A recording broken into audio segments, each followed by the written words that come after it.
Have you ever noticed how your mind can feel louder than the world around you? You're sitting there, motionless, but inside it's chaos, thoughts racing like a storm you can't stop. Every decision, no matter how small, becomes an internal war. You think about what could go wrong, what people might say, and what might happen if you fail. You think so much that you forget to move. And yet, deep down, there's this haunting voice that whispers, "You're wasting time." The painful truth is, most people don't fail because they're weak. They fail because they hesitate.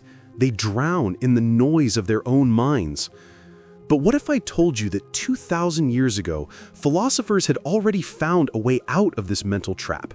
That there are principles so precise, so timeless, that they can transform even the most anxious overthinker into a person of calm, decisive action. Marcus Aurelius once wrote in Meditations, "Waste no more time arguing what a good man should be one."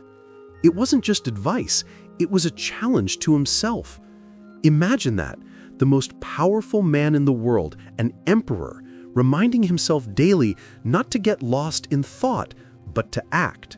Because he too struggled with overthinking. He too felt that pull between reflection and paralysis. The difference, he had a framework, one that most people today have forgotten. And here's where it gets unsettling. Modern science has confirmed what the Stoics knew all along. Overthinking isn't a sign of intelligence. It's a symptom of fear. Fear of judgment, fear of imperfection, fear of loss. Neuroscientists now know that excessive rumination actually weakens your brain's ability to make decisions.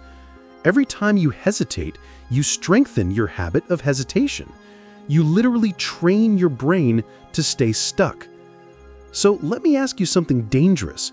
What if your biggest problem isn't that you don't know what to do, but that you don't trust yourself to do it?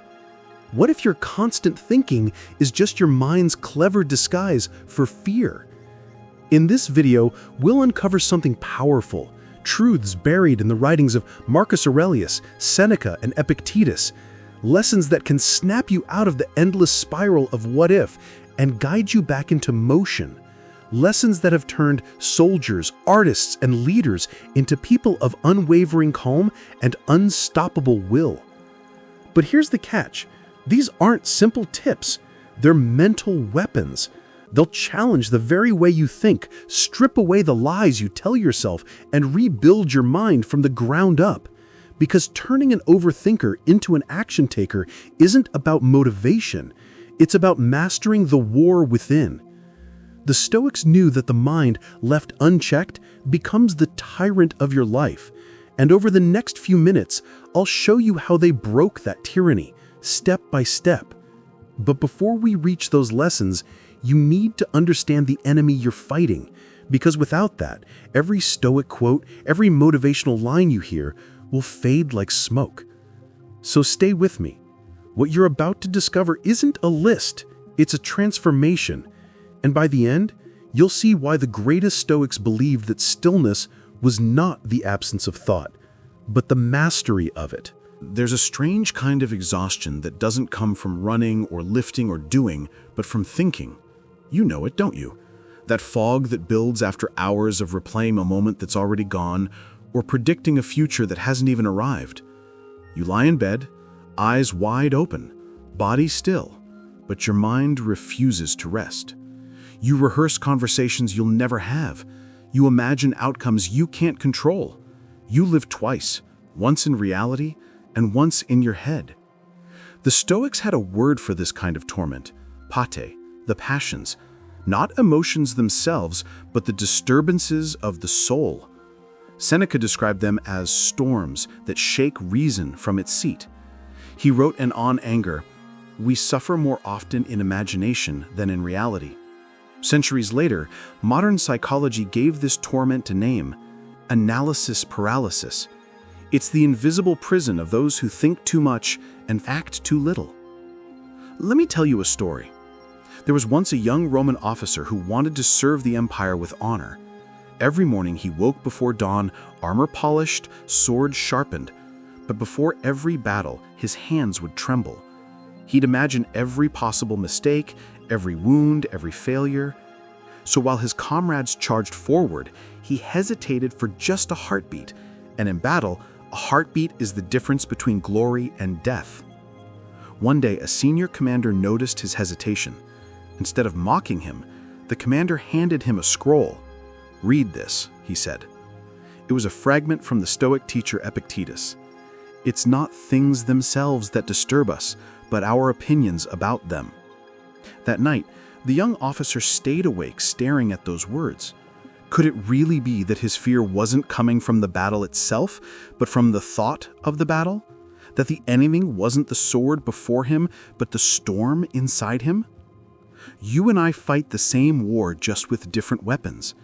We fear sending that message, starting that project, taking that risk, not because the act itself is impossible, but because we've imagined 1,000 ways it could go wrong. Our thoughts become our jailers. Every possibility becomes a chain. Marcus Aurelius, in his private meditations, wrote to himself like a man writing from the edge of sanity. You have power over your mind, not outside events. Realize this, and you will find strength. It wasn't a boast. It was a reminder to a man who led armies and still battled himself every night. He wasn't immune to overthinking. He mastered it through awareness. Modern neuroscience supports this ancient wisdom. When we overthink, our brain's prefrontal cortex, the center of decision-making, becomes hijacked by fear responses from the amygdala. We replay danger even when it isn't there. The Stoics didn't have MRI scans, but they observed the same truth through reflection and discipline. The mind creates its own suffering, and freedom begins with understanding its tricks. But here's what makes overthinking truly dangerous. It feels productive. It feels like control. The more you analyze, the safer you feel, even as your life quietly passes by. Seneca warned against this illusion when he said, "It is not that we have a short time to live, but that we waste much of it." And in our modern world of endless notifications, self-comparison, and constant information, we've turned overthinking into a lifestyle. We call it being careful, being prepared, or being strategic. But deep down, it's fear wearing the mask of wisdom. And so the real question isn't, how do we stop thinking? That's impossible. The question is, how do we think rightly? How do we turn this restless energy into movement, into clarity, into calm? The answer, the transformation from an overthinker into an action taker, is what the Stoics perfected. But before we reach those lessons, we must first dismantle the myths we've built around fear and control. Because until we see the mind for what it really is, we'll never master it. The greatest lie the mind ever tells you is this: you can control everything. It's a lie dressed in logic, disguised as caution. It whispers that if you just think a little longer, plan a little harder, anticipate every outcome, then maybe, just maybe, life will finally unfold perfectly. That no pain will surprise you, no failure will humiliate you, no risk will sting. And so we cling to control like a drowning man clings to air. But control, as the Stoics knew, is an illusion. Zeno of Citium, the founder of Stoicism, once compared life to a voyage across the sea. The sailor cannot command the wind, but he can adjust his sails. The storm may come without warning, but he can keep his hands on the rudder. Zeno's point was simple. Mastery is not about commanding outcomes, it's about commanding yourself.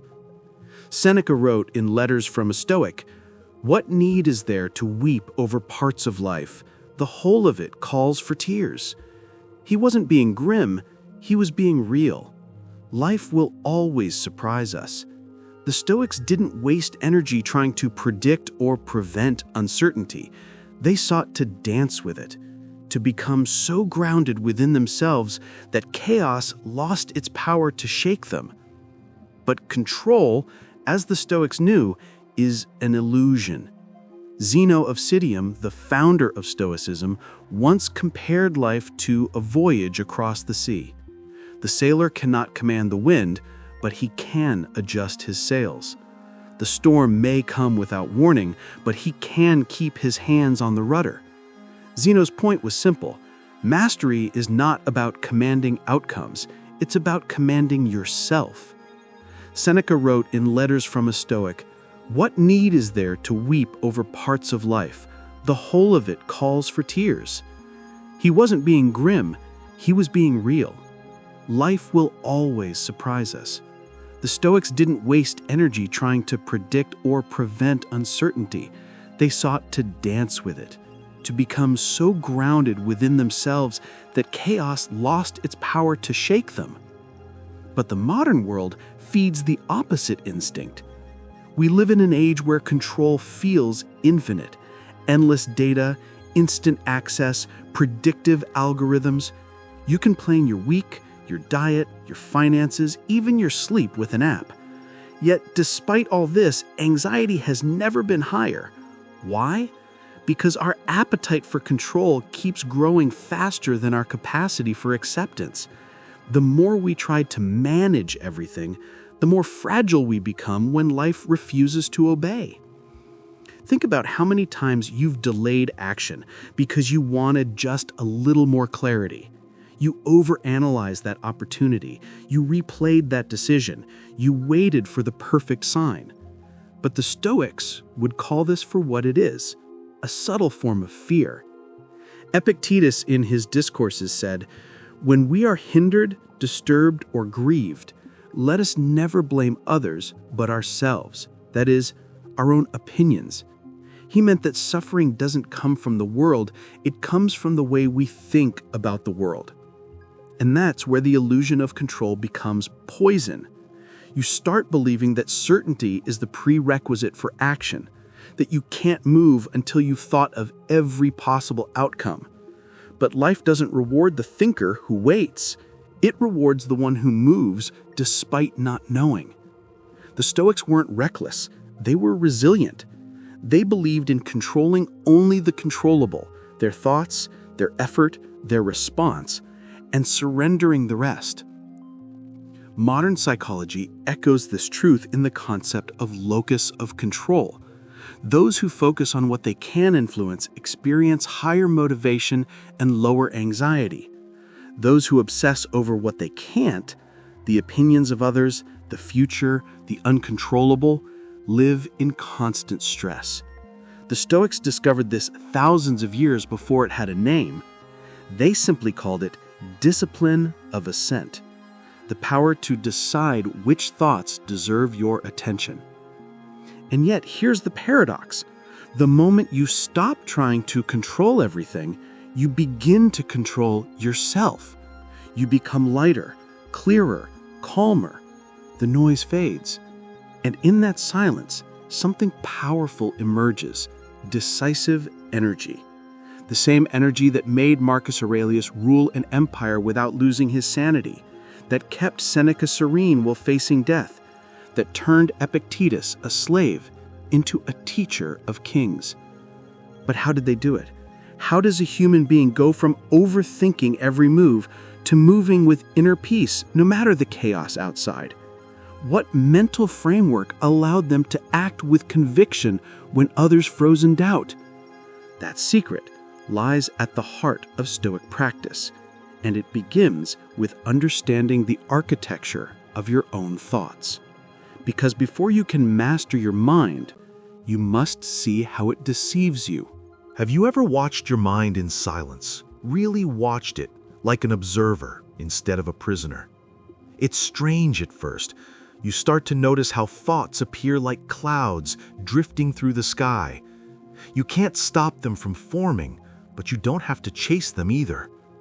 That space between you and your thoughts, that's where freedom begins. The Stoics discovered this thousands of years ago, and yet it's the same skill that modern psychology calls metacognition, the ability to think about your own thinking. Epictetus taught it like this: when something happens, the only thing in your power is your opinion of it. Those words seem simple, almost too simple, until you realize what he meant. You are not your thoughts. You are the one who chooses which thoughts deserve your belief. And that choice, that single moment of awareness, is where overthinking dies.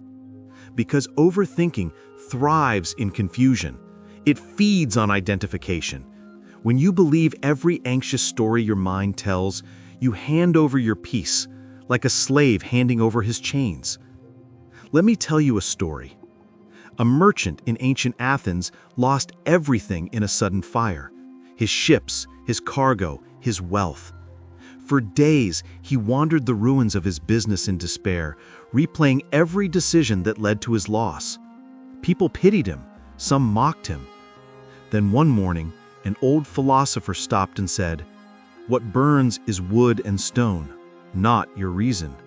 What's gone is fortune, not virtue."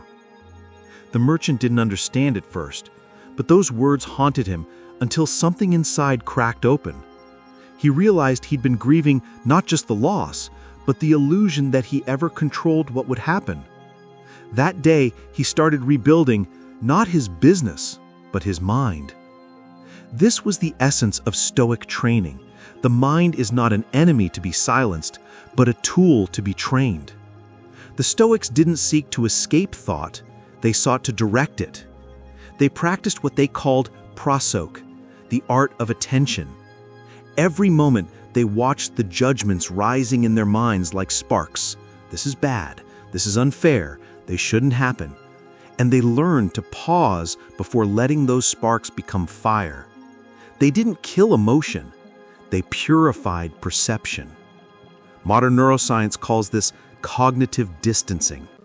When you observe your thoughts, instead of reacting to them, the emotional centers of your brain calm down. The amygdala quiets, and your prefrontal cortex, the part responsible for rational choice, lights up. In that moment, your brain literally shifts from chaos to control. The Stoics mastered this without brain scans or psychology degrees. They mastered it through self-discipline, daily reflection, and brutal honesty. Marcus Aurelius would write every night not to impress others, but to dissect himself. His meditations were his therapy. He'd question every reaction, every emotion, every assumption. Ask yourself, is this something in my control or not? That one question dismantled entire storms of anxiety. Because once you separate what's yours from what's not, the fog clears, and with it, the paralysis of overthinking fades. But here's the trap. Most people want peace without self-confrontation. They want clarity without questioning their own mind. That's why they stay trapped, not because they lack intelligence, but because they refuse awareness. The Stoics knew that awareness isn't comfortable. It's war. You have to face your own illusions, your mental habits, your hidden fears. And that's where the transformation begins. Seneca once wrote, "No man was ever wise by chance." He meant that calm isn't luck, it's earned through constant self-observation. To become free from overthinking, you must become ruthless with your attention, to decide, moment by moment, which thoughts deserve your energy and which deserve to die unnoticed. But how do you train such awareness in a world that constantly demands distraction? How do you keep your mind still when everything around you screams for reaction? The Stoics had methods, ancient mental exercises that forged calm like a muscle, exercises that modern science is only now rediscovering. And once you learn them, your mind will stop being your master and become your greatest weapon. There's a story that says before dawn in Rome, while the city still slept, Marcus Aurelius would rise quietly from his bed. The palace was silent except for the sound of the wind brushing against marble pillars. And there, before the day began, the most powerful man in the world would whisper to himself words that almost sound childlike. "Today, I will meet people who are meddling, ungrateful, arrogant, deceitful, jealous, and surly. They are like this because they do not know good from evil. Imagine that, an emperor preparing his mind before he faced the world. He didn't plan his meetings first, or his battles, or his decrees. He fortified his inner world. Because the Stoics believe that every battle is lost or won before it begins, in the mind. They practiced mental exercises daily, not in temples or classrooms, but in the theater of life. Seneca would begin his mornings with premeditatio malorum, the premeditation of adversity. He would imagine the day collapsing, losing wealth, reputation, health, not to invite misery, but to rob misfortune of its power. He robs present ills of their power, he wrote, who has perceived their coming beforehand. You might think that sounds grim, but neuroscience agrees. Exposure weakens fear. When you visualize loss calmly, your brain becomes desensitized to uncertainty. You stop overreacting to what might go wrong, because you've already met it in your mind and survived. Then, at night, the Stoics would perform the evening reflection. They would review the day not to indulge guilt, but to sharpen self-awareness. What did I do well? Where did I falter? What did I allow to disturb my peace? Seneca said he did this every night before sleep, an audit of the soul. Imagine ending your day not scrolling through chaos, but refining your character. These small rituals built mental resilience the way athletes build muscle. They trained calm. The Stoics understood something modern people constantly forget. Discipline of thought is not natural. It's trained. We're born reactive, emotional, impulsive. The Stoics weren't superhuman. They were students of the mind. And every day was practice. Marcus trained humility against ego. Epictetus trained self-control against outrage. Seneca trained reason against fear. Each repetition, each reflection, carved deeper grooves of strength into the soul. Modern psychology mirrors this idea in cognitive behavioral therapy, which in many ways was born from Stoicism itself. It teaches that thoughts create emotions, and emotions drive behavior. Change your thoughts, you change your life. But here's the twist the Stoics knew long before. Thoughts can't be changed by force. They must be changed by examination. You can't silence fear by saying, "I won't be afraid." You disarm it by asking, "Is this fear true?" But the real magic lies not just in questioning your thoughts. It lies in pairing awareness with action. This is where many fall short. They become skilled philosophers of the mind, but poor warriors of life. They know the quotes, they understand the ideas, but they never move. The Stoics despised passive philosophy. They believed wisdom means nothing without movement. As Epictetus said, don't explain your philosophy, embody it. And yet, this is where most overthinkers stay trapped, between knowing and doing, between reflection and execution. They've built mental castles of insight, but never step out to test them. They fear failing at what they understand, so they retreat into more thought. And that's why Stoicism hits so deep. It demands not just clarity, but courage. Because the truth is, overthinking isn't cured by thought. It's cured by action guided by reason. The Stoics were not thinkers who acted occasionally. They were doers who thought wisely. They used philosophy as armor, not decoration. Every practice, morning reflection, adversity visualization, self-questioning, was a way to sharpen the sword of decision. But here's where it gets interesting. These exercises weren't random. They formed a pattern, a psychological sequence that reshaped the way Stoics approached every challenge. And it's that sequence, hidden across centuries of Stoic writings, that explains how they transformed hesitation into movement. Those 4 timeless lessons, the ones that turn overthinkers into action takers, are built upon this sequence. And once you see it, you'll never face your thoughts the same way again. There's a moment, so small you can barely feel it, that determines the entire direction of your life. It's the instant right before you act, when your mind screams, wait. Maybe it's before sending a message you've rewritten 10 times. Maybe it's before starting that project or stepping into that conversation you've avoided. In that instant, you feel the weight of 1,000 invisible arguments pulling you backward. What if it fails? What if I'm not ready? What if I look foolish? That single hesitation, multiplied over time, becomes a life unlived. The Stoics understood that hesitation isn't harmless. It's a thief. It steals potential by disguising itself as caution. Seneca warned, while we are postponing, life speeds by. He wasn't speaking metaphorically. He was warning against the quiet erosion of purpose that happens when you live too long in your own mind. And the Stoics face this battle every day, not in comfort, but in the chaos of empire, war, slavery, and death. They didn't have the luxury of overthinking. They had to act or be crushed by the world's uncertainty. Marcus Aurelius faced impossible choices during plague and war, yet he wrote, "A limit of time is fixed for you, which if you do not use for clearing away the clouds from your mind, it will go, and you will go." He was reminding himself, clarity doesn't come before action, it comes through it.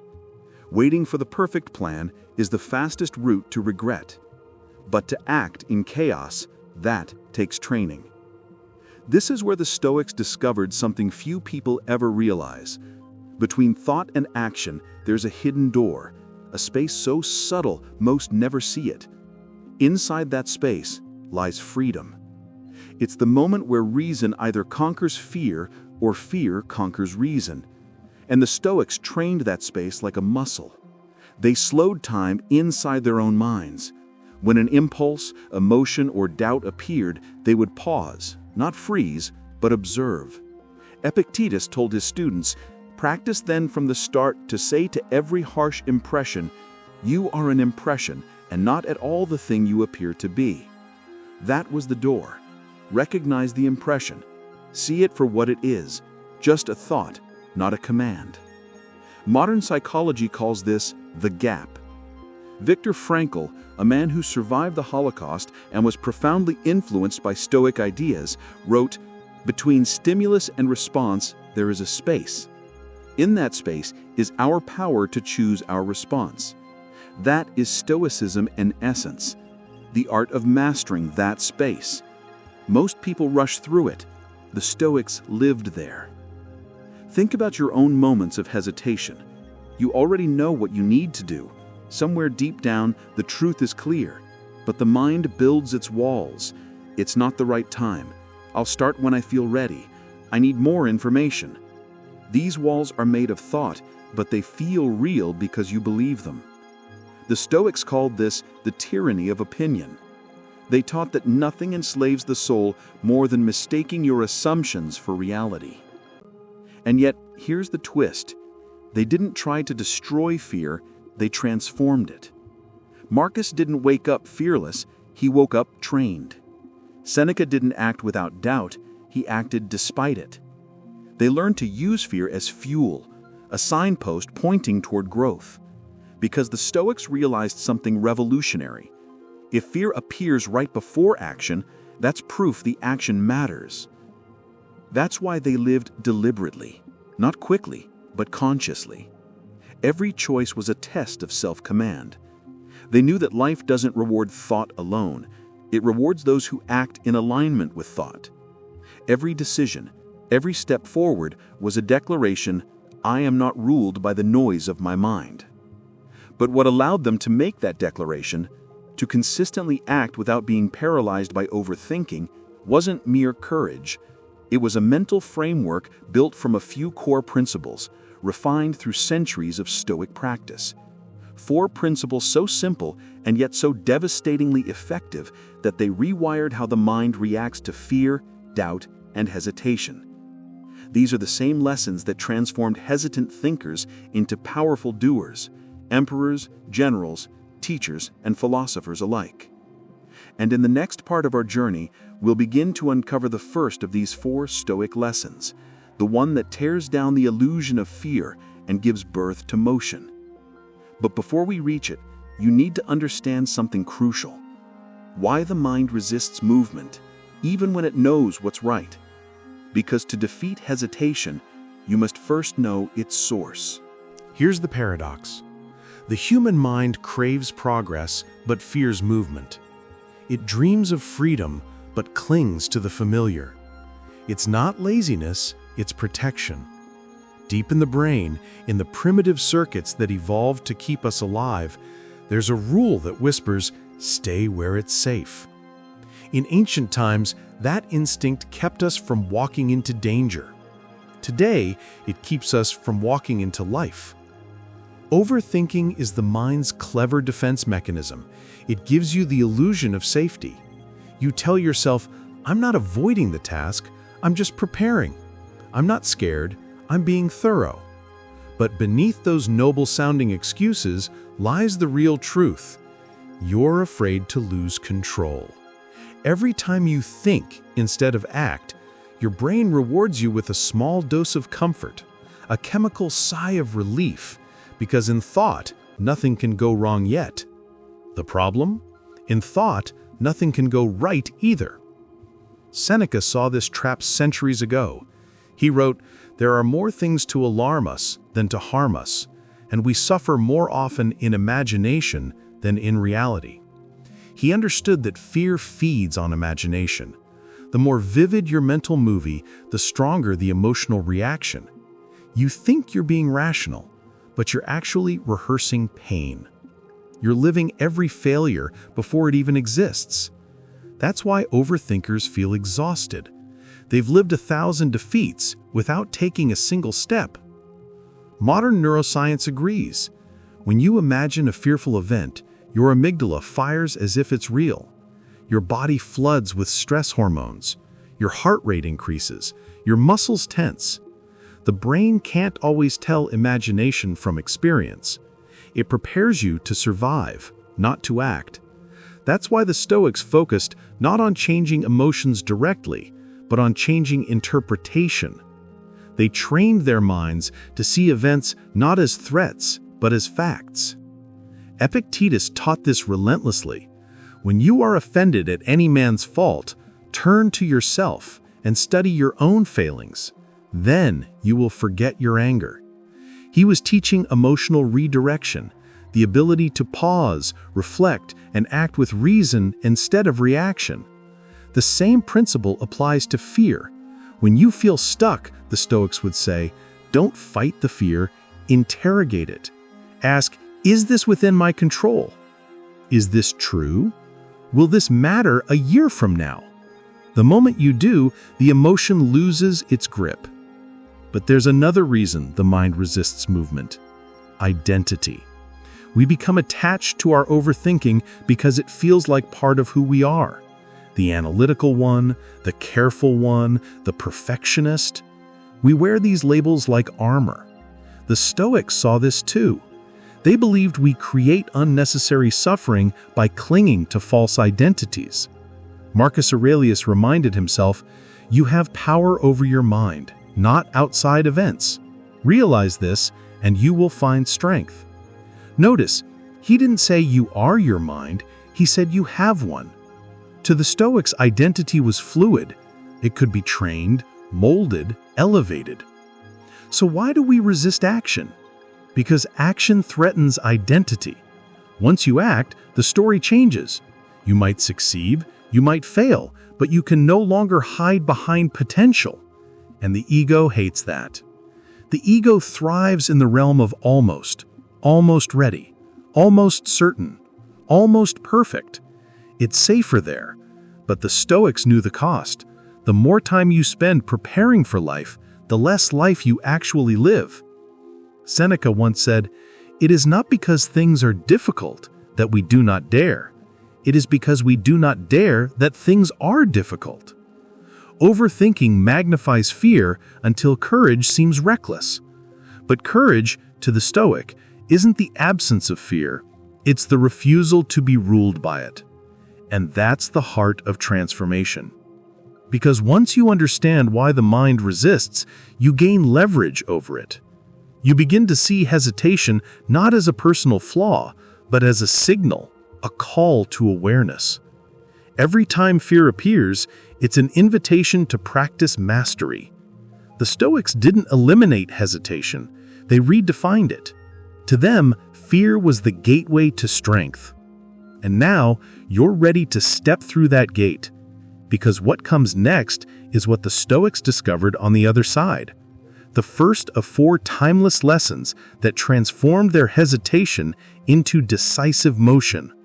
A lesson that starts not with doing more, but with letting go. What if the reason you're not taking action isn't because you lack discipline, but because you're carrying too much weight to move at all? The Stoics believed that the heaviest burdens are invisible: the mental clutter, the emotional noise, the endless internal dialogues that paralyze us. Before action comes freedom, and before freedom comes release. That's the first Stoic lesson. You can't move forward while holding on to everything. Marcus Aurelius once wrote, "If you are distressed by anything external, the pain is not due to the thing itself, but to your estimate of it." That simple sentence is a balm disguised as wisdom, because what he's really saying is that most of your suffering is self-created, a result of holding too tightly to perceptions, to expectations, to fears that never belong to you. You think you're analyzing life, but you're actually gripping it by the throat. Picture it, a man standing at the edge of a cold river. He wants to cross, but he's holding on to stones, heavy, familiar, comforting in their weight. Each stone has a name. What if I fail? What will they think? I'm not ready yet. He tells himself he'll cross once he feels lighter. But the only way to feel lighter is to let go. That's the paradox the Stoics mastered, that movement begins not with addition, but with subtraction. Seneca wrote, "He who suffers before it is necessary, suffers more than is necessary." The Stoics knew that most of our suffering comes from pre-suffering, living imaginary failures in our heads. The first Stoic lesson is about seeing that tendency for what it is: wasted energy. The Stoic doesn't predict pain, he prepares for it. He doesn't drown in possibilities, he acts on what is real. He knows that clarity doesn't come from thinking more, but from thinking less, from stripping away everything that blurs action. In modern terms, this is cognitive decluttering. Psychologists today call it decision fatigue. The more you think, the more you drain your willpower. Every thought costs energy.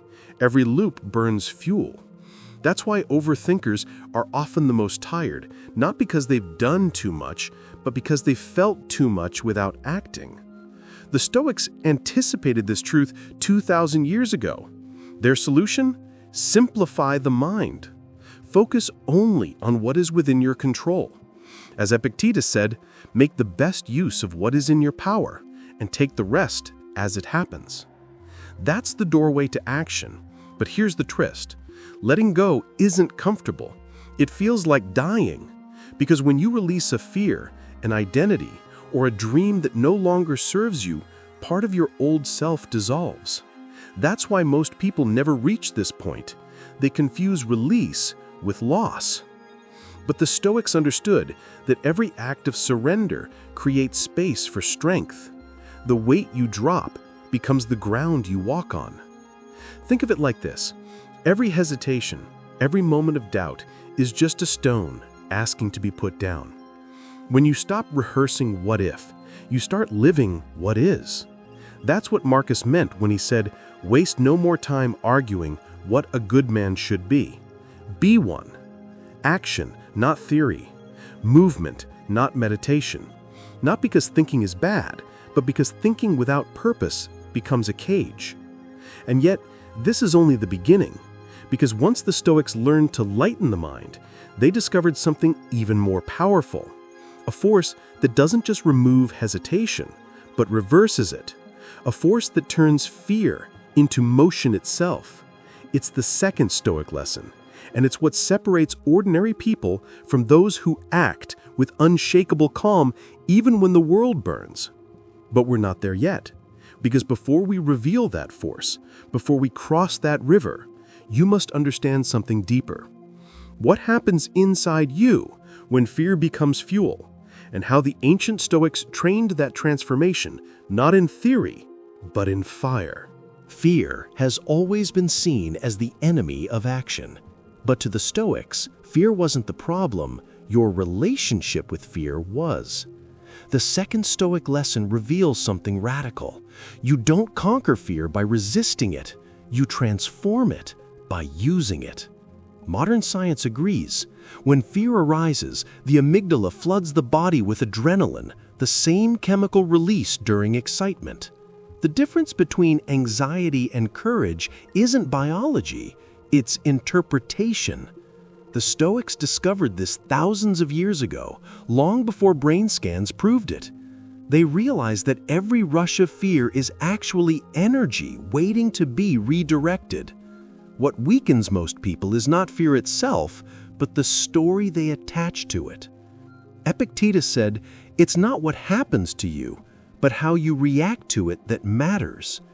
In that single sentence lies a blueprint for power. The Stoics didn't seek to eliminate emotion. They sought to master the space between emotion and response.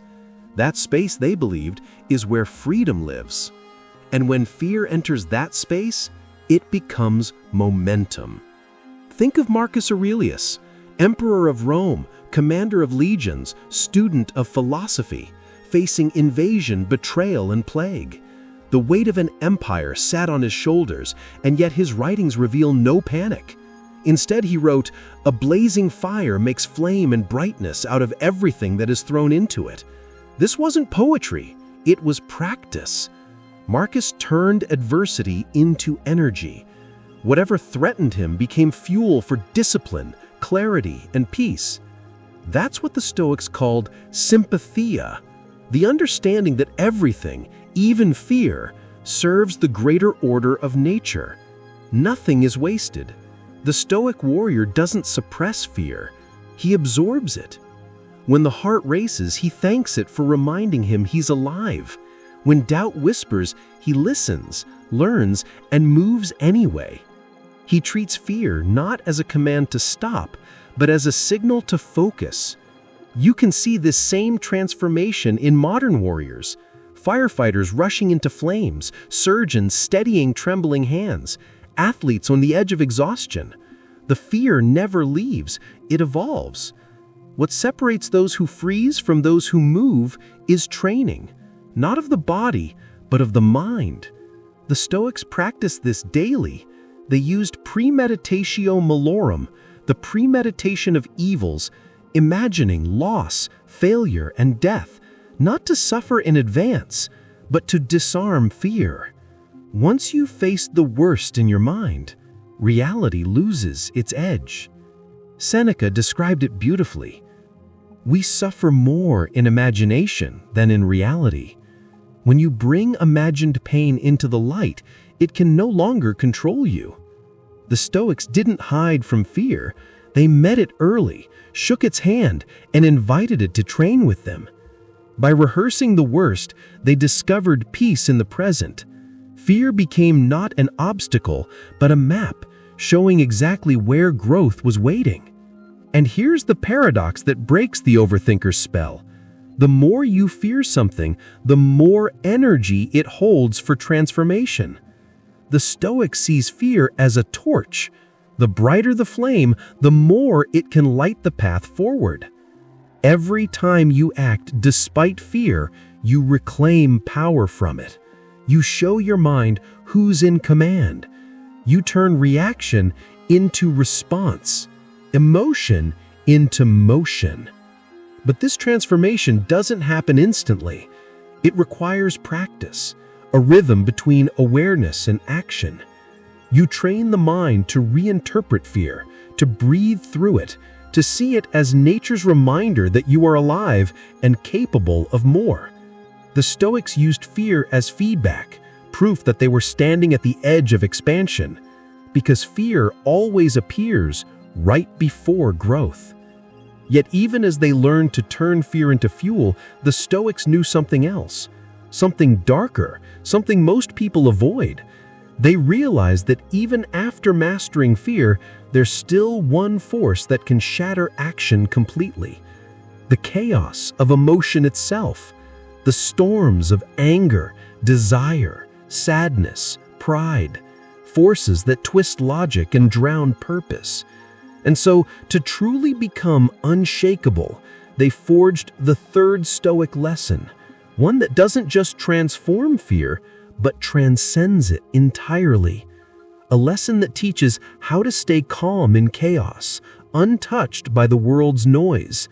A lesson that Marcus Aurelius practiced in the silence of power and that Seneca wrote of during his final breaths. It's a lesson that separates those who act with emotion from those who act with essence. And that, my friend, is where the Stoics found invincibility. There's a story about a Roman general, nameless in the records, but immortal in spirit. On the eve of battle, his scouts reported betrayal from within his own camp. His closest friend had defected to the enemy. As the news spread, panic rippled through the ranks. But the general didn't shout, didn't curse, didn't even move. He just stood beneath the torchlight, staring into the distance. Then he said quietly, "The storm outside is nothing compared to the one I master within." The next morning, they won. History forgot his name, but remembered his composure. That story captures the essence of the third Stoic lesson, the art of emotional stillness. The Stoics called it ataraxia, tranquility of the soul. Not numbness, not suppression, but a disciplined peace born from mastery of self. To them, emotions weren't enemies, they were waves. And the wise man, Seneca wrote, is like a rock against which the waves break. It stands firm while the raging sea falls still around it. We live in an age that worships reaction. Every second, a new outrage demands your attention. Every emotion screams for validation. We call it expression, but much of it is just escape, an attempt to drown silence with noise. The Stoics would call this slavery, because every time you react without reflection, you hand over your sovereignty. You become ruled by what you feel. Epictetus warned of this, clearly. No man is free who is not master of himself. He wasn't asking for coldness. He was describing freedom, the ability to choose your response instead of being dragged by impulse. Emotional mastery isn't suppression, it's precision. It's the power to decide, does this deserve my peace? Most people never reach that point because they confuse intensity for meaning. But the Stoics knew that stillness is not emptiness, it's strength restrained. Modern psychology mirrors this truth. Studies on emotional regulation show that suppressing feelings increases stress, while mindful awareness transforms it. Stoicism wasn't about denial. It was the earliest form of mindfulness, training the mind to observe without attachment. Marcus Aurelius wrote in Meditations, "You have power over your mind, not outside events. Realize this and you will find strength." That's not a metaphor. It's neuroscience. When you observe emotion without reacting, the prefrontal cortex, your reasoning brain, reclaims control from the amygdala. Calm isn't a mood, it's a neurological skill. But this kind of calm doesn't appear in comfort.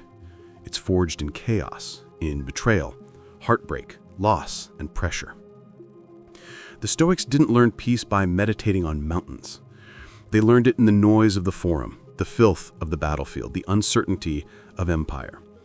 They practiced what Marcus called the inner citadel, a fortress of mind so strong that no storm could enter. Each emotion became a test, each challenge a chance to prove mastery.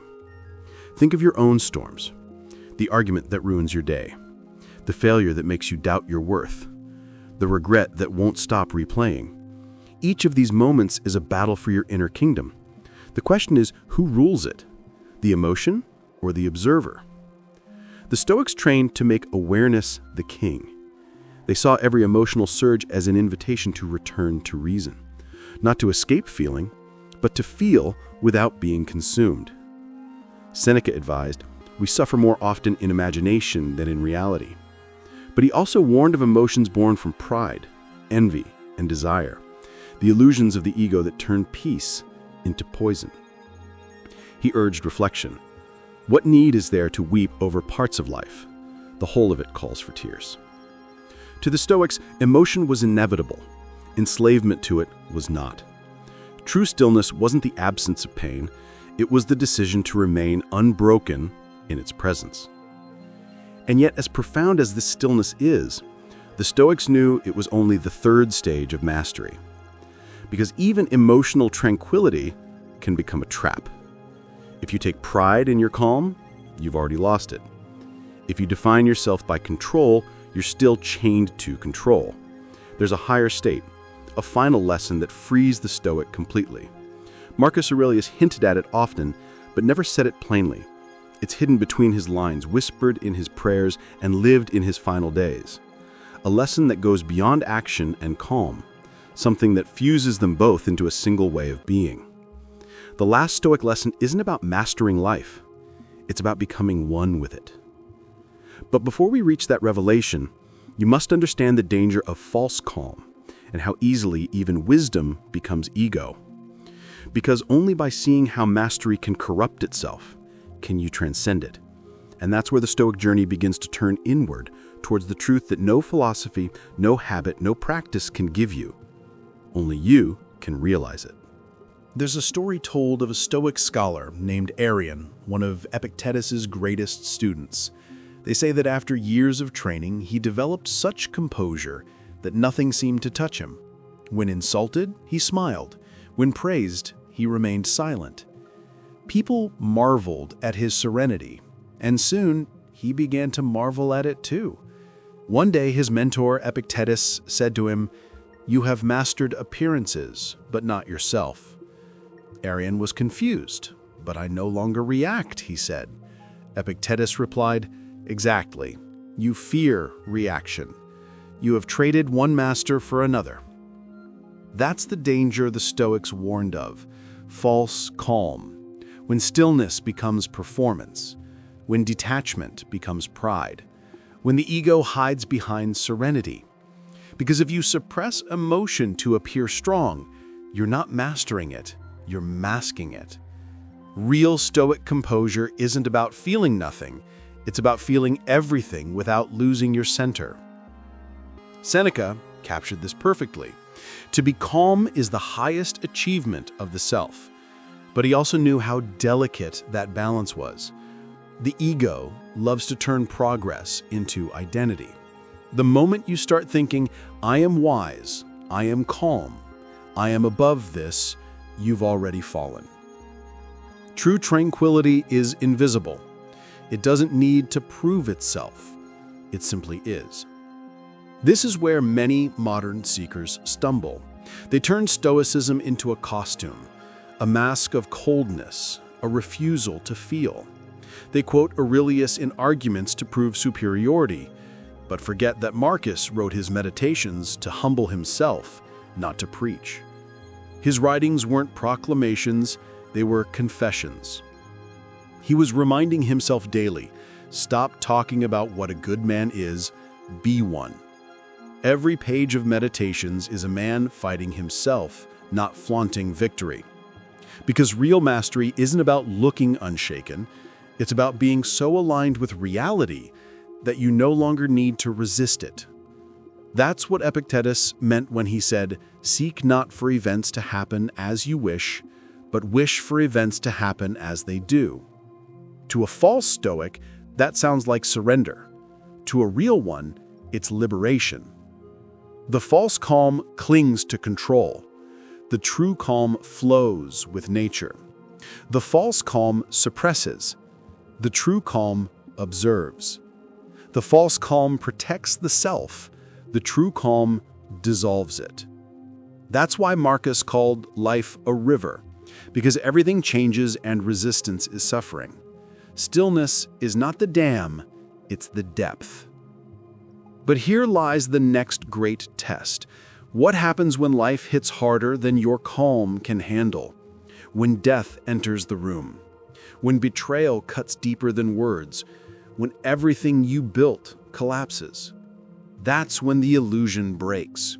False calm shatters under real chaos, because it was never peace, it was paralysis. The Stoics knew that only what has been tested by fire can be trusted. Modern psychology mirrors this idea in the concept of resilient flexibility, the ability to bend without breaking. People who over-control their emotions often snap under pressure. The Stoics' peace, by contrast, is fluid. It adapts. It bends with life because it doesn't fight it. That's why Marcus trained himself to greet disaster with the same composure as success, not because he was indifferent, but because he understood both were part of the same current. He wrote, "Accept whatever comes to you woven in the pattern of your destiny, for what could more aptly fit your needs?" This wasn't fatalism, it was participation. To the Stoics, life wasn't something to endure, it was something to align with. They didn't chase control, they chased harmony. And that's the edge where philosophy ends and transformation begins. Because once you've seen through false calm, once you've realized that even control can enslave you, you start to sense a deeper truth stirring beneath the surface. Something beyond mastery, beyond stillness, beyond fear. The ancient Stoics hinted at it, but never named it outright. A final lesson that transcends doing and even being. Marcus called it living according to nature. Seneca called it the art of dying well, but none of them truly defined it, because it isn't a concept to learn, it's an experience to awaken. And that awakening, that final realization, is what we'll step into next, the fourth Stoic lesson, the one that even masters struggle to articulate, the one that ends the cycle of thought, fear, and control altogether. But before we reveal it, there's one final bridge to cross, the bridge between discipline and surrender, between the mind that commands and the soul that accepts. Only then can the last lesson make sense. There's a quiet point between effort and ease, between control and chaos, a razor's edge that few ever find. The Stoics lived there. They walked that invisible line every day, knowing that too much control turns strength into tension, and too much surrender turns peace into passivity. That balance, the harmony between discipline and acceptance, is where true freedom begins. Marcus Aurelius wrestled with this more than anyone. As emperor, his every decision carried the weight of nations. He had to act decisively, yet he also knew that not everything was his to command. So he wrote to himself, like a man leaving instructions for his soul. Do not expect the world to act as you wish, but act within the world as it is. It sounds simple, but it's the hardest discipline of all, to care deeply while letting go completely. Modern life pulls us to extremes. Hustle culture worships control, the endless optimization of every moment, every habit, every breath. Spiritual culture worships surrender, the art of letting go of everything until nothing matters. The Stoics stood in the middle. They believed that meaning was born not from control or surrender alone, but from the tension between them. As Seneca wrote, "He who does not know which port he is sailing to, no wind is favorable." The Stoic steers his ship with purpose, but accepts that the sea has a will of its own. And that's where overthinkers stumble. They either grip too hard or release too soon. They confuse control with security and surrender with apathy. They want certainty in a universe made of change. The Stoics saw this folly clearly. Zeno of Citium, the founder of Stoicism, taught his students by holding out his hand. He'd clench it tight and say, "This is ignorance." Then he'd open it halfway. "This is learning." Finally, he'd open it fully. And this is wisdom. Wisdom wasn't the fist or the release. It was the open hand, ready to hold, ready to let go. Psychologically, this is what modern researchers call equanimity, the ability to stay emotionally balanced regardless of outcome. It's not indifference, it's resilience with grace. Studies show that people who practice both intentional action and mindful acceptance perform better under stress, recover faster from failure, and experience greater fulfillment. In essence, they live like the Stoics, acting where they can, yielding where they must. Seneca captured this dance in a single line. We must not only live, but live well. To live well, he said, is to act with virtue and accept with humility. Virtue without humility becomes pride. Humility without virtue becomes weakness. Between them lies the bridge, the steady rhythm of a life aligned with nature. The Stoics didn't seek control over the world, they sought harmony with it. They understood that life isn't something to dominate, it's something to dance with. Imagine a warrior standing in the rain, armor drenched, sword heavy. The battle is done, but the storm remains. He looks up, exhausted yet calm, and whispers, "This too is part of the training." That's the Stoic ideal. To see every event, pleasant or painful, as practice for the soul. To accept not just the path, but the terrain. That's how discipline and surrender merge, not as opposites, but as partners. Marcus described this beautifully. The impediment to action advances action. What stands in the way becomes the way. It's one of the most misunderstood Stoic quotes, not about forcing life to bend to your will, but about bending your will to flow with life. The obstacle isn't a punishment. It's a partner in your becoming. To the Stoic, resistance isn't a wall, it's a teacher. But here's where the story turns inward again. Because even this balance, this dance of action and acceptance, leads to one final truth, a truth so profound that the Stoics spoke of it only in fragments. Once you understand it, everything changes. The fear, the control, the chaos all dissolve. Marcus hinted at it in his last years as he faced death with quiet dignity. Epictetus described it in metaphors that seemed to point beyond philosophy. And Seneca lived it in his final act, his calm, fearless death, not as an end, but as a lesson. Because the fourth Stoic lesson isn't about how to act or how to feel. It's about what you truly are once both are stripped away.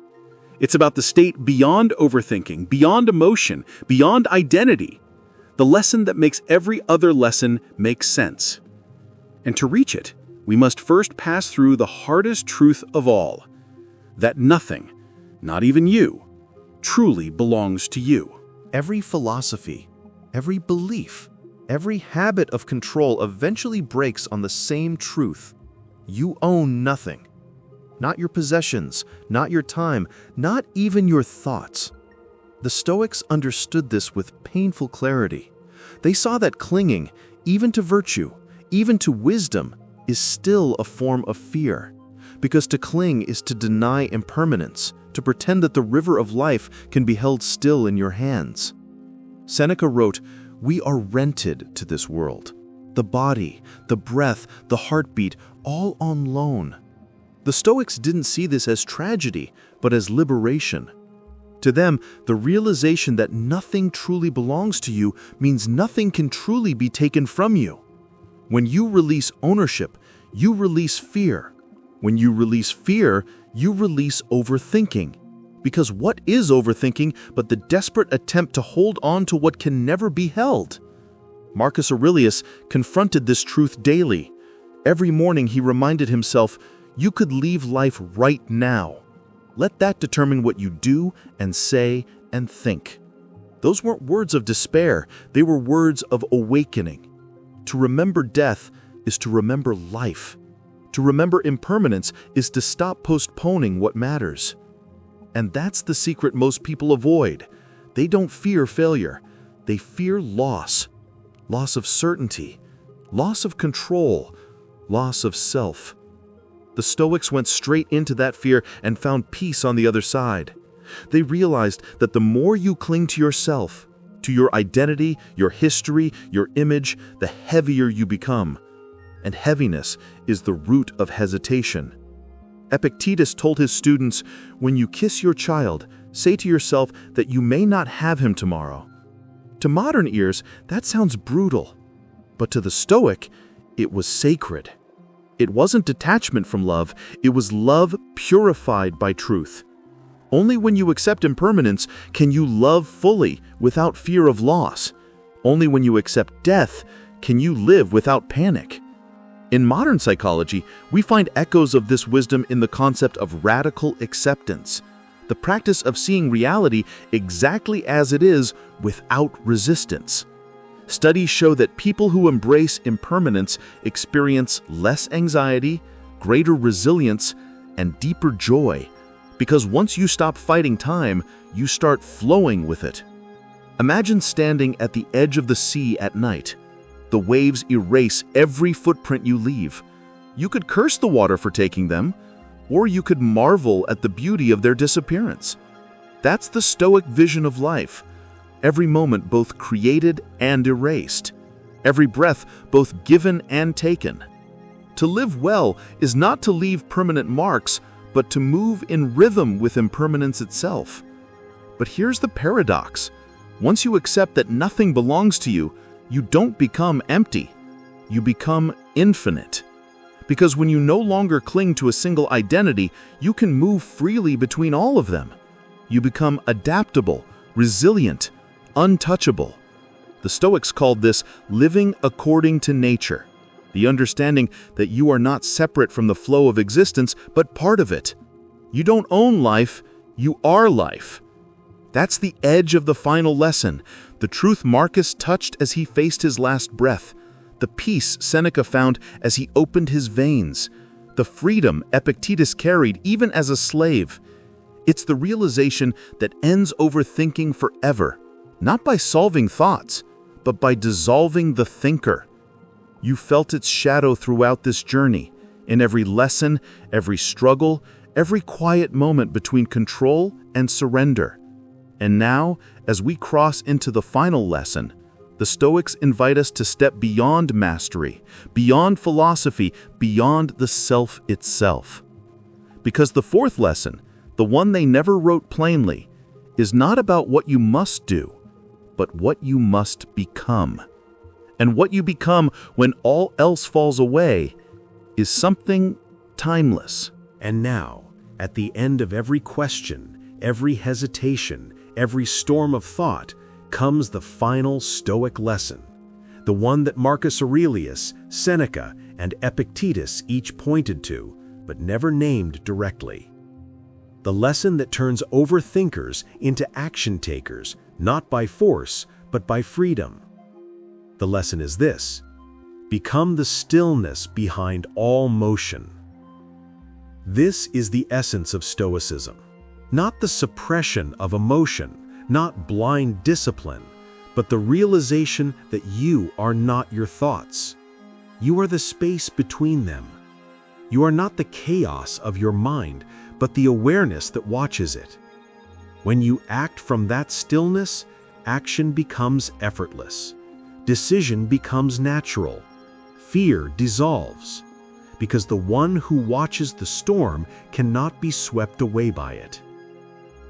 Epictetus once said, "You are an actor in a play, the length of which is determined by the playwright." The wise man, he said, doesn't complain about the script, he plays his role with excellence. But beneath that metaphor lies something deeper. You are not just the actor, you are also the witness, the consciousness aware of the role. The Stoics called this the hegemonikon, the ruling center of the mind, the part of you untouched by circumstance. Marcus Aurelius, facing the collapse of empires and the decay of his own body, found peace not in victory, but in stillness. Nowhere can man find a quieter or more untroubled retreat than in his own soul. That's the fourth lesson, the retreat within. When you rest in that inner citadel, the noise of overthinking becomes background music. The storms of doubt lose their power. You no longer chase certainty, you embody it. Modern neuroscience mirrors this ancient truth. When people train mindfulness, the ability to observe thoughts without judgment, the brain's overactive networks calm. The amygdala, which triggers anxiety, grows quieter. The prefrontal cortex, responsible for clarity and focus, grows stronger. The science confirms what the Stoics lived. Clarity begins when identification ends. Think of the sky. No matter how violent the storm, the sky itself remains untouched. Clouds come and go, thunder rolls, lightning strikes, but the sky is never broken. You are that sky. Thoughts are weather. Emotions are winds. The Stoic lives as the sky, aware of the storm but never at war with it. From this stillness, every action becomes deliberate, every decision graceful, every challenge a teacher. And that is the transformation. From thinker to witness, from reactor to creator. Overthinking dies not because you fight it, but because you see through it. You begin to act, not to control life, but to express it. Life ceases to be a problem to solve and becomes a process to live. Seneca said, "It is not that we have a short time to live, but that we waste much of it." The waste ends when you awaken to the truth that time isn't passing, you are. Now remember the journey. First, the Stoics taught us to see clearly, to recognize how thought can deceive. Then they taught us to control what we can and release what we cannot. They showed us how discipline without obsession becomes strength. And now the final revelation, that beyond all effort, there is peace. Beyond all thought, there is awareness. Beyond all becoming, there is being. This is the freedom Marcus found in his solitude, Seneca in his final breath, Epictetus in his chains. The freedom to act without fear, to love without clinging, to live without needing life to bend to your will. Because once you understand that you are not the waves, you are the ocean, you stop fighting and you start flowing. And that is how overthinkers become action takers, not by silencing their minds, but by stepping back and realizing, I am not the storm, I am the stillness that holds it. So, the next time your mind spirals with doubt, pause. Feel the space between thoughts. That's you, the eternal witness, the calm behind chaos, the soul that watches, learns, and acts without hesitation. This was the fourth Stoic lesson, the one whispered through centuries, hidden between their words. Be still and act. Because when stillness moves, the world listens.